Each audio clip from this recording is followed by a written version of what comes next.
السلام علیکم ورحمت الله وبرکاتو قدرمنو په نوې ویډیو کې به زه تاسو ته راوښیم چې څنګه کولی شئ تاسو چې هر یو نمبر ته د بل ملک ته نمبر نه کال وکړئ. مطلب که تاسو غواړئ چې چاته کال وکړئ او هغه ته ستاسو نمبر لاړ نشي، مطلب یو ناشنا نمبر ورته لاړ شي، د هر ملک د مطلب د بهر ملک نمبر هغه ته شو شي هلته، او ستاسو کوم اوریجنل نمبر چې دی هغه کس ته شو نشي.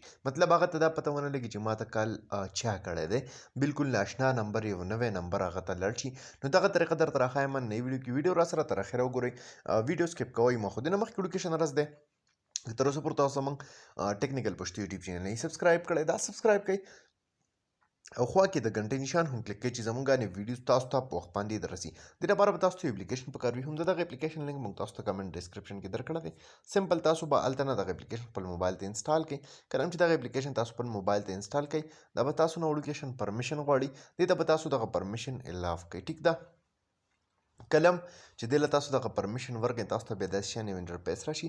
دلته کې تاسو له هر ملک راکړی دی، دا وګورئ تاسو کوم ملک غواړئ نو د هغې کنټري کوډ تاسو استعمالولی شئ. اوس تاسو له دلته کې ډایلر یو آپشن راکړی دی. سمپل دلته کې تاسو نمبر ډایل کې کم نمبر ته تاسو کال کول غواړئ، لکه نور هغه سیسټم دی څنګه چې تاسو عام کال کوئ هغې شانتي سیسټم دی. سمپل نمبر به دلته کې ډایل کړئ او تاسو به کنټري سلیکټ کړئ.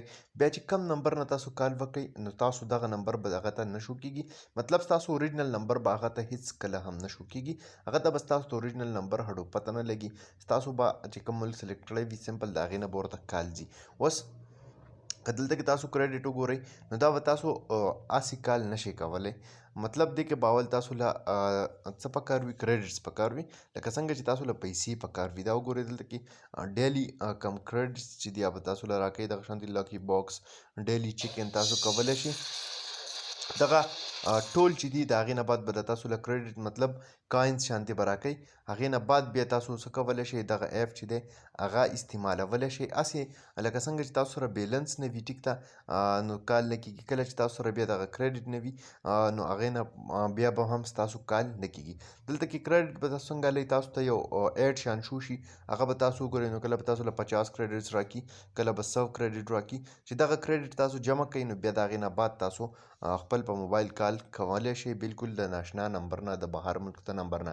اوله کې خو چې کله هم دا اپلیکیشن تاسو استعمال کوئ نو تاسو سره به الریډي دې کې 7000 کریډټس وي. اوس دلته کې تاسو وګورئ ما ایډ وکتو لږ شان نو ما له 50 کریډټس نور راغلل. اوس چې زه چاته هم کال کول غواړم، د کم ملک د نمبر نه کول غواړم نو هغه ته زه د هغې نه کال کولی شم. قدرمنو دا وه نوې ویډیو، امید لرم چې خوښه شوې به وي. که خوښه شوې وي لایک یې کړئ، چینل سبسکرایبول مه هېروئ، ملګرو سره یې شیر کړئ. تر بلې ویډیو د خپل ځان ډېر زیات خیال ساتئ. د خدای په امان.